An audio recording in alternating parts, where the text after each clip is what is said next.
세상을 살리라라는 제목을 가지고 함께 말씀의 은혜를 함께 나누기 원합니다. 우리 요셉의 위대함, 요셉의 어떤 그런 꿈이 성취되어졌던 과정이 다음 주까지 지난 시간에 함께 드라마틱한 역전승의 드라마가 그 인생 가운데 펼쳐지게 되었음을 봅니다. 요셉의 위대함은요, 그의 인간적인 능력이 있었던 것이 아닙니다. 그 애굽의 총리가 되어주고 정말 세상을 살리는 사람 사브랏 바네아라는 이름이 붙여지게 된 것은요, 하나님이 그와 함께 하셨고 그가 하나님과 동행하는 삶을 살았기 때문입니다. 45절 말씀을 보도록 할까요? 45절 같이 한번 읽어보도록 합니다. 시작. 그가 요셉의 이름을 사브랏 바네아라 하고 또 오늘 제사장 보디베라의 딸 아스낫을 그에게 주어 아내로 삼게 하니라. 요셉이 나가 애굽 온 땅을 순찰하니라. 아멘. 사브랏 바네아, 이 말은요, 바로 왕이 요셉에게 붙여줬던 이름입니다. 이 말은 애굽 말이고요, 세상을 살리는 사람, 생명을 살리는 사람, 생명의 지탱자, 생명의 지지자, 세상의 구주, 이런 뜻을 갖고 있더라고 그래요. 여러 가지 주석들을 살펴보니까 다양하게 해석하고 있는데, 어쨌든 공통적인 게 뭐냐면 생명을 살리는 사람, 세상을 살리는 사람, 이런 뜻을 갖고 있다는 얘기입니다. 요셉은 그 이름대로 7년 풍년이 시작됐을 때, 계속됐을 때 하나님께서 그에게 주셨던 그 지혜를 가지고 다가올 7년 흉년을 대비했고요. 그리고 애굽의 수많은 사람들과 당시의 고대 근동 지방의 많은 사람들을 살려내는, 생명을 살리는 그런 바로 구원자가 되었던 것을 보게 됩니다. 장로님, 제가 잠깐 프레시 비치면 제가 헷갈리니까요, 측정하기가. 여러분, 마찬가지로 제대로 된 한 교회, 탁월한 한 교회가 한 지역을 살리고 한 시대를 변화시킬 수 있습니다. 저는 우리 성교회 가운데 요셉과 같은 많은 인재들이, 믿음의 사람들이 나오고 성교회 성도들이 이 땅 가운데 사브랏 바네아가 되어서 세상을 살리는, 민족을 살리는 탁월한 하나님의 사람들이 되기를 간절히 소원합니다. 우리 민족을 살리는, 세상을 살리는 정말 믿음의 사람들이 되기 위해서 우리가 배워야 될, 요셉을 통해서 배워야 될 교훈이 과연 무엇인가, 몇 가지 살펴볼 수 있길 바랍니다. 첫 번째는요, 따라할까요? 하나님의 영에 감동된 사람이 되라. 하나님의 영에 감동된 사람이 되라는 것이죠. 첫 번째, 요셉은요, 무엇보다도 하나님의 영에 감동된 사람이었다는 것을 우리가 볼 수 있습니다. 원래 사람은요, 그 속에 무엇이 있는가에 따라서 삶이 달라지게 됩니다.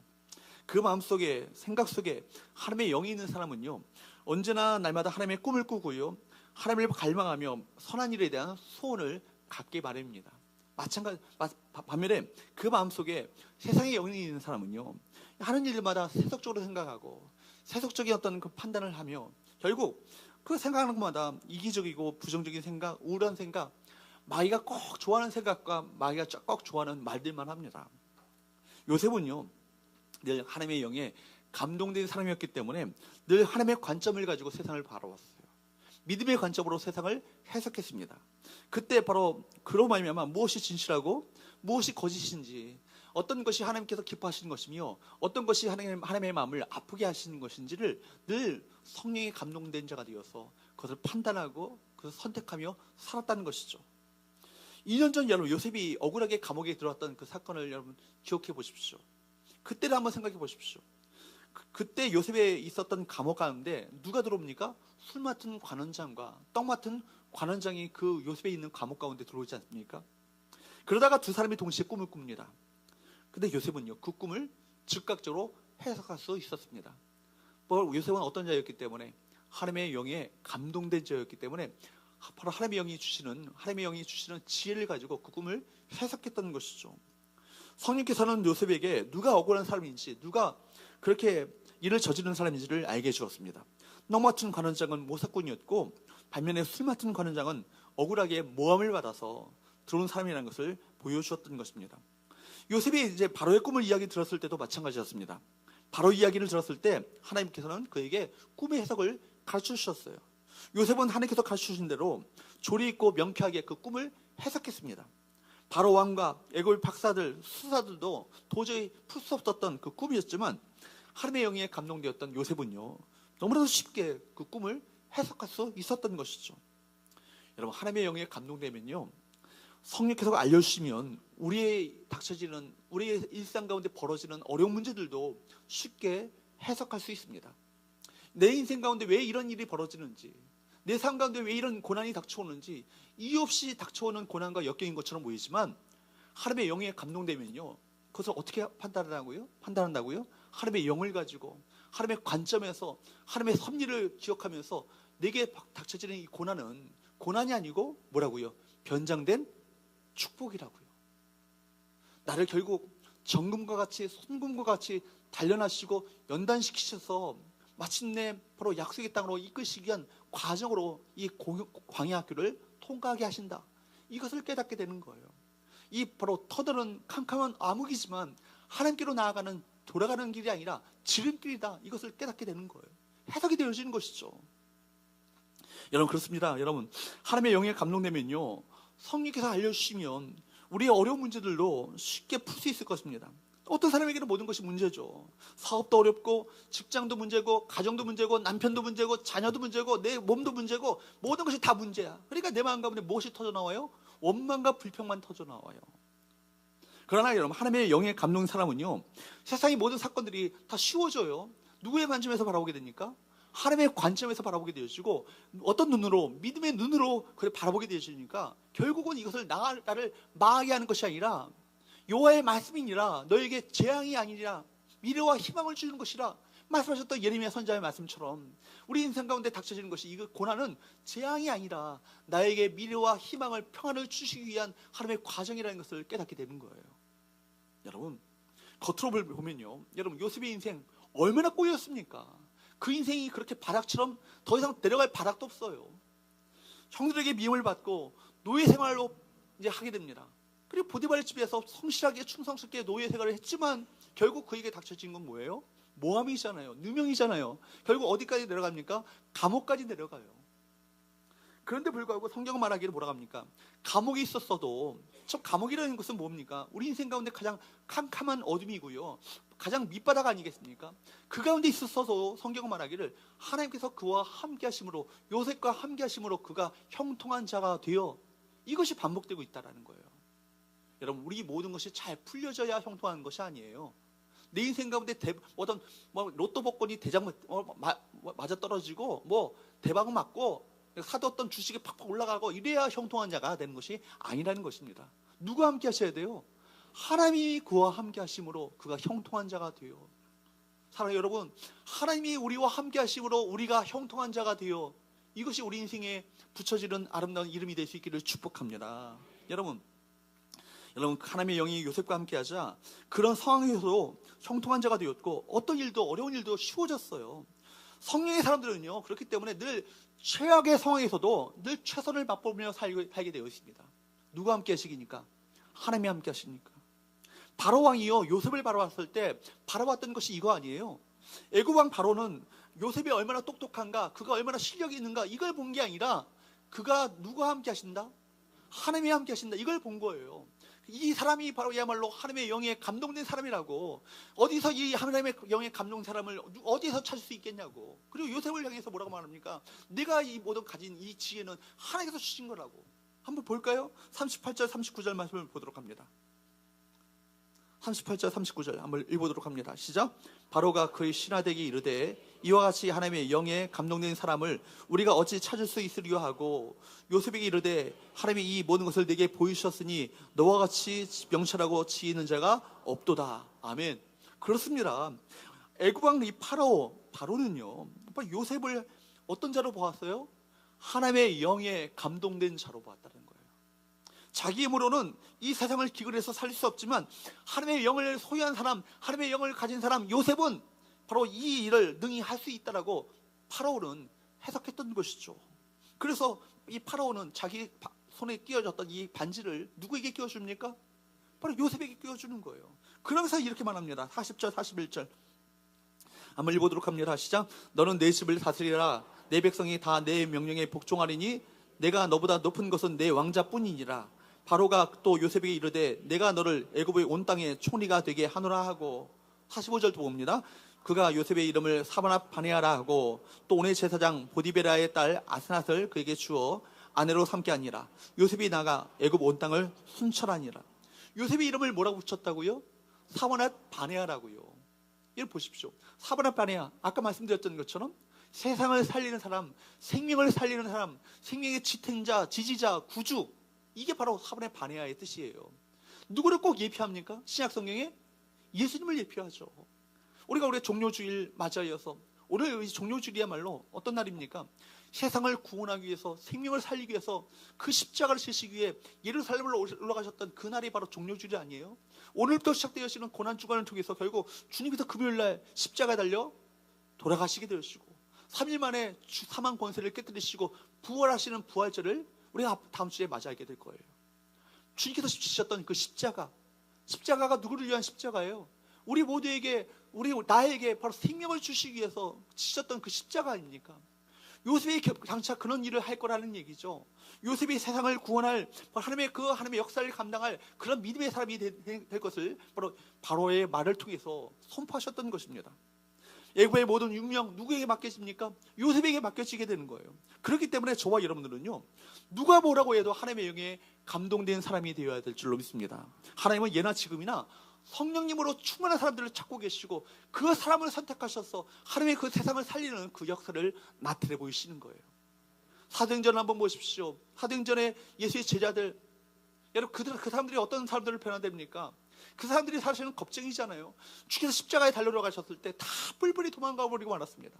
그나마 수지자라고 불렸던 베드로는요, 그래도 의리를 지킨다고 주님을 따라가긴 따라갔는데 얼마나 따라가요? 멀찍이 따라가요. 그러니까 그러다가 여종에게 잡혔죠. 물어보는 거예요. 여종이, 당신 갈릴리 나사렛 저 예수와 더불어서 같은 도당 아니냐고 그렇게 물으니까 예수 모른다고. 나중에는요, 세 번째는요, 주님께서 그 베드로를 바라보고 계실 때 그때 3번이나 부인하는 거예요. 세 번째는 저주하면서 부인합니다. 여러분 보십시오. 그렇게 겁쟁이였던, 정말 찌질이고 못났던 그 제자들이요, 어떻게 해요? 바로 하나님의 역사를, 교회를 세우고 주님의 역사를 감당하게 하실 때 하나님께서는 그들 가운데 누굴 보내주셨어요? 성령님을 보내주셨어요. 그래서 성령으로 충만한 그들이요, 예루살렘을 뒤흔들어 왔고 온 유대와 사마리아 가운데 주님의 십자가의 복음을 능력 있게 증거하는 위대한 사도들로 변화되었던 것, 어떻게 해요? 주님의 성령으로 충만한 자가 되니까. 보십시오. 그들이 협박을 받잖아요. 여러분, 다시는 예수의 이름으로 말하지도 말고 전하지도 말라고, 그렇게 하면은 너희들 이제는 예수와 똑같이 십자가에 못 박아 죽여버릴 거라고 그렇게 협박을 받는데, 그들이 뭐라 합니까? 내가 보고 들은 것을 말하지 않을 수 없다라고 담대하게 선포하면서 그 회당을 떠나잖아요. 공회를 떠나잖아요. 어디서 이 담대함과 이 능력이 나오는 거예요? 하나님의 영으로 충만한 자가 되니까. 사랑하는 여러분, 또 그들은요, 교회 가운데, 예루살렘 교회 가운데 그 일꾼을 세울 때, 일꾼이 필요했을 때 다른 조건들 보지 않았어요. 누가 성령으로 충만한 사람인가, 이걸 봤다는 거예요. 그래서 성령으로 충만한 사람 7명을 세워서 교회를 섬기게 하였습니다. 왜 그랬습니까? 분명합니다. 하나님의 일은요, 세상적인 지식으로 하는 것이 아니라는 거예요. 하나님의 꾀나 정치적인 수술을 가지고 하나님의 역사를 감당하는 것이 아니라는 것입니다.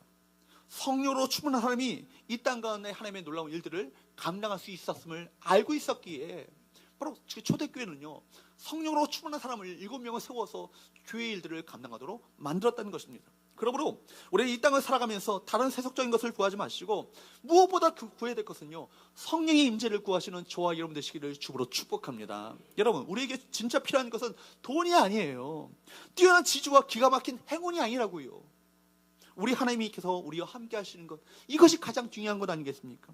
하나님께서 우리와 함께 하시면 그때부터 우리는 세상을 이기고 이전에 경험할 수 없었던 하나님의 놀라운 역사를 우리가 이뤄내는 믿음의 주인공들이 될 줄로 믿습니다. 그래서 믿음의 사람들은요, 어떻게 외쳐요? 따라합시다. 예수님 한 분만으로 충분합니다. 누구 한 분만으로 충분해요? 예수님 한 분만이면 충분한 거예요. 그분이 함께 하시면 되는 거예요. 그분이 역사하시면 되는 거예요. 그분께서 우리 가운데 일하시면 되는 거 아니겠습니까? 하나님께서 함께 하시는 것이 우리의 삶의 해답이에요. 저는 우리 성교회가요, 성령의 충만한 교회, 하나님의 그 임재가 있는 교회가 될 수 있기를 주으로 축복합니다. 예배 드릴 때마다 하나님께서 우리와 함께 영으로 임재하시고 우리 예배를 받으시는 그 광경을 영적으로 눈을 떠서 바라보고 그 하나님의 임재 가운데 찬송하며 경배하는 가운데 우리가 충만히 임재하시는 성령의 기름 부으심을 경험하는 그런 예배, 우리가 사역을 감당할 때 내 힘으로, 내 능력으로 사역을 감당하는 것이 아니라 성령께서 주시는 그 능력을 가지고 힘있게 그 사역을 감당하므로 말미암아 우리 하는 일들마다 하나님의 역사가 나타나고 하나님의 영광 받으시는 복된 역사들이 나타나는 교회, 여러분 얼마나 교회가 기쁘겠습니까? 그런 교회가 성령으로 하나 된 교회가 되어서 서로를 섬기며 겸손으로 서로를 아껴주고 보살펴주며 돌보며 또 섬김으로 말미암아 겸손히 함께 하나 된 공동체를 이루어가는 그런 교회, 성령께서 역사하시면 되는 거예요. 그런 교회가 될 수 있기를 주님으로 축복합니다. 두 번째로 따라합시다. 일시적인 성공보다 영원한 형통을 바라보라. 여러분, 일시적인 성공보다요, 일시적인 한 번, 두 번의 성공보다 우리가 진정으로 구해야 될 것은요, 영원한 형통을 바라보셔야 돼요. 요셉에게 있어서 일시적인 성공보다 영원한 형통을 바라보는 것이 얼마나 이것이 중요한 것인지, 중요한 레슨을 우리가 배우게 되는 거 아니겠어요? 보십시오. 요셉이요, 드디어 애굽의 총리가 되었습니다. 그 순간 얼마나 행복하고 내가 내 꿈을 다 이뤘다 이라고 생각할 수 있지 않겠습니까? 그런데 그 영광스러운 순간에, 그런데도 불구하고 요셉은요, 궁중에서의 삶을 즐기는 것이 아니에요. 대이집트 제국의 국무총리의 어떤 그런 그 성공을 쾌락의 기회로 삼지 않았습니다. 46절 한번 보십시오. 46절 한번 읽어보도록 합니다. 시작. 요셉이 애굽 왕 바로 앞에 설 때에 30세라. 그가 바로 앞을 떠나 애굽 온 땅을 순찰하니. 여기 보세요. 애굽의 국무총리가 되었잖아요. 그냥 조그만 나라도 아니고요, 대이집트 제국입니다. 대이집트 제국의 파라오 다음에, 파라오의 그 다음 바로 국무총리가 된 거예요. 그러니까 여러분, 그 총리가 되고 난 다음에 그가 제일 먼저 하는 것이 뭔지 아십니까? 애굽 땅을 순찰하기 시작합니다. 가장 높은 위치에 앉아서 보고만 받고 있는 것이 아니라 정말 자기가 직접 정확한 정보를 수집하기 위해서 자기가 직접 온 땅을 순찰하고 있는 거예요. 그는 교만하거나 자기 어떤 자리를 과시하는 사람이 아니었다는 것을 보여줍니다. 요셉은요, 애굽의 국무총리라는 이 자리가 누가 주신 것을 알았어요? 하나님이 주신 것을 알았어요. 그렇기 때문에 자기 자신이 누구에게 속했으며 또 그리고 누구를 위해서 일해야 되는지도 분명히 알았던 거예요. 이 자리는 하나님께서 주신 것이고 하나님의 그 사명을 성취하기 위해서 나에게 이 자리를 허락하신 것이다. 그래서 바로 왕 앞에 오래 머물러지지 않았어요. 45절, 46절 다시 한번 말씀을 보도록 합니다. 45절과 46절 말씀을 보도록 합니다. 시작. 그가 요셉의 이름을 사번에 파네아라 하고 또 온의 제사장 보디베라의 딸 아스낫을 그에게 주어 아내로 삼게 하니라. 요셉이 나가 애굽 온 땅을 순찰하니라. 요셉이 애굽 왕 바로 앞에 설 때에 30세라. 그가 바로 앞을 떠나 애굽 온 땅을 순찰하니. 여기 보세요. 성경은요, 그가 바로 왕을 앞을 떠나서 하나님께서 주신 사명을 따라 온 땅을 순찰하였다, 이 말을요 두 번이나 반복하고 있어요. 반복한다는 것은 강조하고 있다는 거예요. 그러니까 요셉은 정말 순전한 사람이고 정말 진실된 사람인 것을 성경은 부각시켜주고 있어요. 척수현덜 목사님이 썼던 그 요셉이라는 책에 보면은 부제가 있어요. The man of integrity. 바로 뭐냐면 온전성의, 통전성의 사람이었다는 거예요. 순전한 사람이었다는 거예요, 요셉을. 여러분, 그 말처럼 바로 우리 진실하고 순전하고 온전한 인격을 바로 요셉은 갖고 있었다는 얘기입니다. 이중적이거나 가식적이지 않았고 언제나 성실했고 부지런했습니다. 누구의 삶이요? 요셉의 인격이 그랬다는 거예요. 성령의 사람들은 바로 이런 사람들이에요. 이렇게 순전한 인격을 가진 사람은요, 어디에서든지 인정을 받게 되어 있습니다. 요셉은요, 직장에서, 일터에서, 어느 곳에 처했든지 간에 사람들에게 바로 환영을 받았습니다. 요셉은 보디발의 장군의 집에서 일할 때도 순전한 인격을 가지고 충성된 사람으로서 그를 섬겼습니다. 여전히 정직하고 성실했죠. 그리고 주인 보디발은 그 노예를 갖다가 그 집의 가정 총무로 세웠던 거예요. 그에게 모든 것을 위탁했죠. 위임했죠. 그리고 여러분, 환경이 좋을 때만 그런 것이 아니에요. 감옥에서도 성실하고 부지런했습니다. 그는 남을 유혹하지도 않았고 원망하지도 않았어요. 자신의 억울함과 누명을 벗기 위해서 다른 사람을 험담하지도 않았습니다. 여러분, 사실 보십시오. 요셉이 감옥에 들어온 것이 자신의 죄 때문에 들어온 거예요? 아니잖아요. 하나님 앞에서 진실되게 성실하게 온전하게 살기 위해서 힘쓰다가 억울하게 누명 쓰고 들어온 것 아니겠습니까? 그 정도 되면요, 자신을 이렇게 누명 씌웠던 그 분을 욕할 수도 있잖아요. 험담할 수도 있잖아요. 그렇죠? 그런데 불구하고 요셉은 그러지 않았다라는 거예요. 그러니까 감옥의 간수장은 요셉을 신뢰하고 그에게 은혜를 베풀었습니다. 그래서 감옥의 모든 일을요 다 요셉에게 위임하는 거예요. 위탁하는 거예요. 또한 요셉이 애굽의 총리가 드디어 되었어요. 그런데 불구하고 애굽의 바로왕은 자기 반절을 요셉에게 빼어주면서 뭐라고 말하는지 아십니까? 44절 한번 보세요. 44절 한번 읽어보도록 합니다. 시작. 바로가 요셉에게 이르되 나는 바로라. 애굽 온 땅에서 내 허락이 없이는 수족을 놀릴 자가 없으리라. 보세요. 애굽 온 땅에서 내 허락 없이 손발을 놀릴 수 있는, 감히 놀릴 수 있는 사람은 아무도 없다라고, 그렇게 엄청난 권력과 권위와 권세를 그에게 부여하잖아요. 근데 요셉은 어떻게 해요?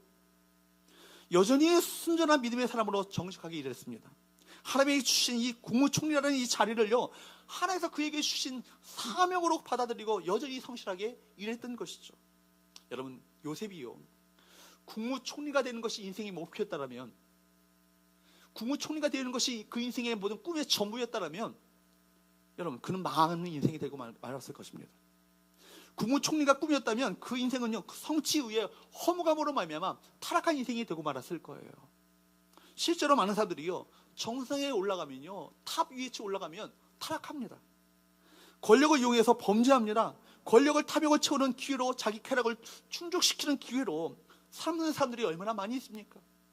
근데 여러분, 요셉의 위대함은요, 고난을 어떻게 이겨나갔는가, 이것도 훌륭한 점이지만 요셉의 진짜 훌륭함은요, 그가 성공한 이후에 더 잘 나타나고 있다는 거예요.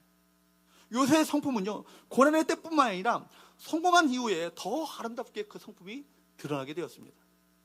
사실은요, 인간은 누구나가 고난 중에는 겸손합니다.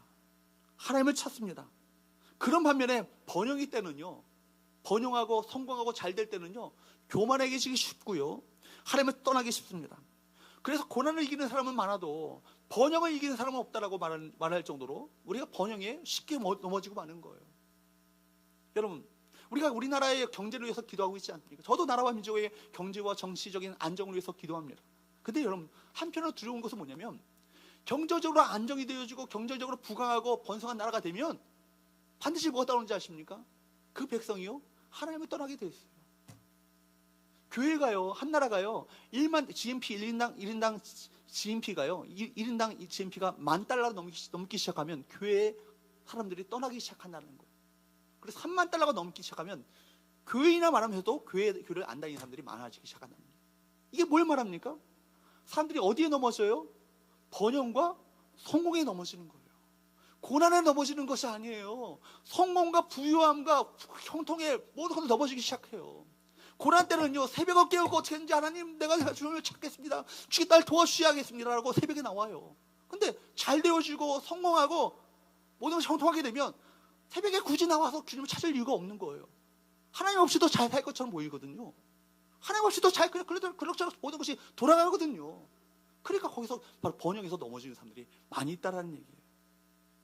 그래서 우리는 성공을 두려워합니다. 많은 사람들이 성공한 이후에 몰락했습니다. 왜 그렇습니까? 성공 자체를 목적으로 삼았기 때문에, 성공 자체를 목표로 삼았기 때문에. 그러므로 기억해야 될 것은요, 성공은 목적을 달성하기 위한 수단에 불과하다는 사실을 기억하셔야 돼요. 다시 한번요, 성공은 여러분 사명을 성취하기 위한 징검다리에 불과하다는 것을 기억하셔야 돼요. 도구에 불과해요. 근데 성공 자체의 목적이 될 때는요, 성공 이후에 공허와 쾌락에 많은 사람들이 넘어지고 가는 거예요. 그렇습니다. 성공은 성공 자체가 목적이 아니라 사명을 완수하기 위한 디딤돌임을 여러분 기억하시는 저와 여러분 되시기를 축복합니다. 요셉은요, 성공과 사명을 분명히 분별할 줄 알았어요. 성취를 위해서, 성취를 섬김의 기회로 삼았던 것이죠. 그래서 꿈을 성취하기 위해서 노력한 것보다도 성취한 이후에 더 많은 노력을 기울이는 거예요. 여기에 바로 요셉의 아름다운 위대함이 있지 않습니까? 그러므로 여러분, 단 한 번의 형통이나 잠깐의 성공에 만족하려 하지 않길 바랍니다. 이 땅에서의 잠깐 동안의 성공이나 이 세상만을 바라본다면 우리의 마음은 흔들릴 수 있어요. 지위가 올라가고 돈이 많아지고 권력이 주어지면요, 여러분, 주님을 처음 찾았을 때, 주님을 처음 만났을 때 순전한 그 믿음이요, 흔들려 버릴 수 있다는 거예요. 저와 여러분들은 이 땅에서의 단 한 번의 성공에 만족하지 마시고 영원한 형통을 바라보시며 영원한 형통을 추구하시는 믿음의 사람들 될 수 있기를 주로 축복합니다. 우리가 궁극적으로 추구할 것은 뭐예요? 주님 앞에 섰을 때가 진짜 아니에요. 주님 앞에 섰을 때, 거듭 말씀드리지만, 매 순간 제가 말씀드리지만, 주님 앞에 섰을 때 주님께로부터 칭찬과 영광과 존귀를 얻게 되는 것, 이것이 우리의 진정한 성공 아니겠습니까? 이것이 진정한 영원한 형통 아니겠습니까? 뭘 기대하세요? 사람들의 어떤 인기나 사람들이 알아주는 거기에 우쭈쭈하지 마시고, 여러분, 하나님께서 알아주시는 진정한 형통, 하나님께서 진정으로 베푸시는 존귀와 영광과 축복들을 추구하시는 저와 여러분 되시기를 주로 축복합니다. 세 번째로 마지막으로 요셉의 삶을 통해서 배우는 세 번째 교훈은요, 따라합시다. 살리는 사람이 되라. 어떤 사람이 되라고요? 살리는 사람이 되시라고요. 바로는 요셉의 이름을 사번에 반해하라고, 세상을 살리는 사람이라고, 생명을 살리는 사람이라고, 생명의 지탱자, 지지자, 세상의 구원자라고 이름을 붙여주셨어요. 대이집트 제국의 모든 운명이 누구의 손에 달린 거예요? 요셉의 손에 달리게 된 거예요. 드디어 본문 55절 말씀에 보게 되면 어떤 일이 애굽과 온 땅에 일어납니까? 55절 한번 보도록 할까요? 시작.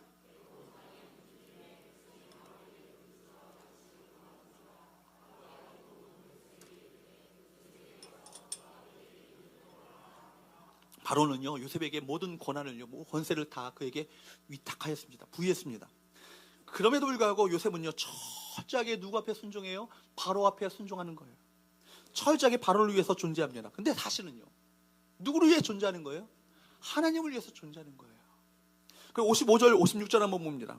56절과 57절 시작.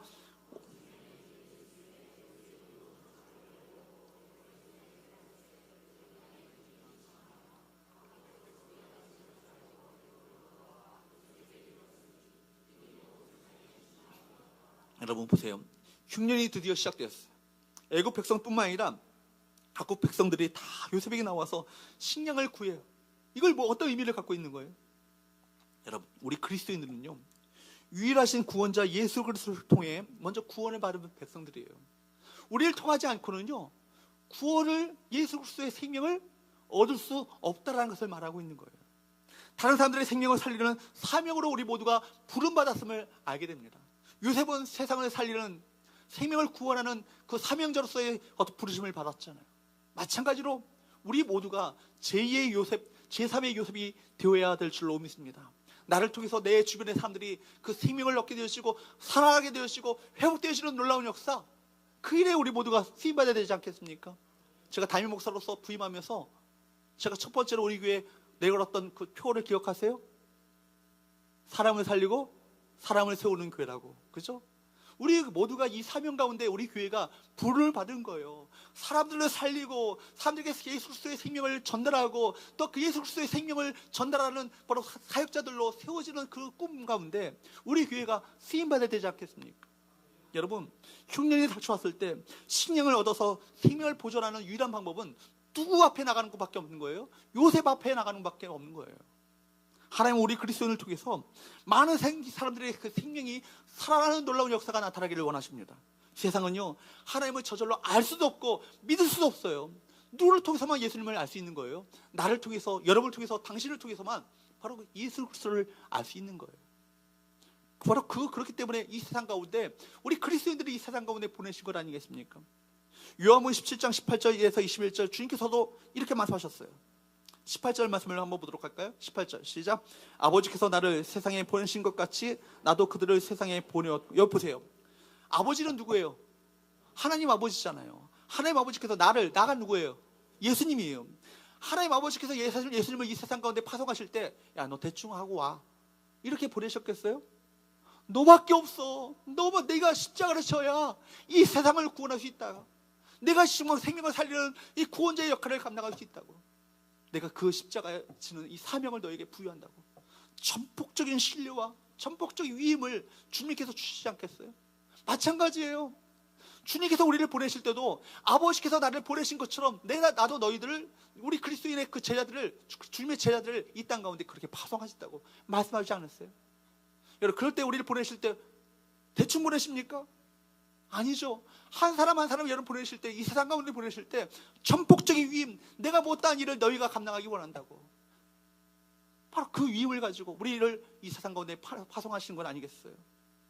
하나님께서는요, 우리 모든 그리스도인들이 세상을 살리는 사명으로 우리 살아가기를 원하십니다. 아버지께서 예수님을 세상을 살리기 위해서 세상 가운데 보내신 것처럼 예수께서도 우리를 예수님의 대리자로, 정말 주님의 대리자로, 대사로 이 세상 가운데 보내시는 거예요. 그래서 세상을 살리는, 생명을 구원하는 그 사명을 감당하기를 원하십니다. 그러므로 우리 신자들은 우리만 예수 믿고 천국 가는 거기에 만족하는 자들이 아니라 나를 통해서 구원이 흘러가고 예수 그리스도의 생명이 흘러가는 위대한 사명 가운데 헌신하는 자들로 살아가야 될 줄로 믿습니다. 우리 신자들이 세상이 구원받는 유일한 구원의 통로가 되거든요. 오늘 말씀을 준비하면서요, 우리 성교를 생각했어요. 우리 교회가 정말 이 땅 가운데 어떤 역할을 감당해야 될 것인가. 또 우리 성교 우리 모든 성도들을 한 명 한 명을 떠올렸습니다. 저 당회원들, 우리 장로님들부터 시작해서 우리 안수집사님들, 우리 또 권사님들, 또 우리 집사님들, 우리 모든 성도들의 얼굴을 떠올리면서 이 말씀을 제가 이렇게 준비하면서 기도하면서 떠올렸어요. 과연 우리 교회가 무엇을 위해서 이 땅 가운데 있는가? 무엇을 위해서 이 땅 가운데 존재하는가? 우리 교회가 정말 요셉과 같은 순전한 믿음과 정말 지혜로 말미암아 어두운 이 세상을 밝히고 세상을 살리는 교회가 될 수 있기를 주님으로 축복합니다. 만약 우리가 세상을 살리는 4분의 반의 삶을 살려면 무엇보다도 요셉과 같이 하나님의 영에 감동된 사람이 되어서 성령으로 충만한 자가 되어서 하나님의 역사를 감당하는 믿음의 주인공들 될 수 있기를 주님으로 축복합니다. 이 세상에서의 일시적인 성공과 형통이 아니라 영원한 형통을 추구하고 주님께로부터 받게 될 진정한 칭찬과 영광과 존귀함을 그것을 추구하며 살아가시는 우리 모든 성도들 될 수 있기를 주님으로 축복합니다. 그리고 그런 말미암아 세상을 구원하는 주님의 참된 정말 작은 예수로서 이 땅 가운데 주의 귀한 사명을 성청으로 말미암아 우리 성교회가 정말 주의 마음을 시원케 하는 정말 충성된 일꾼들은 추수 날의 얼음 냉수와 같아서 주인의 마음을 시원케 하는 일이라고 말씀하셨는데 정말 주의 마음을 시원케 하는 정말 냉수 같은 우리 교회가 될 수 있기를 주님으로 축복합니다. 이 시간 우리 함께 성찬의 식을 거행하도록 하겠습니다.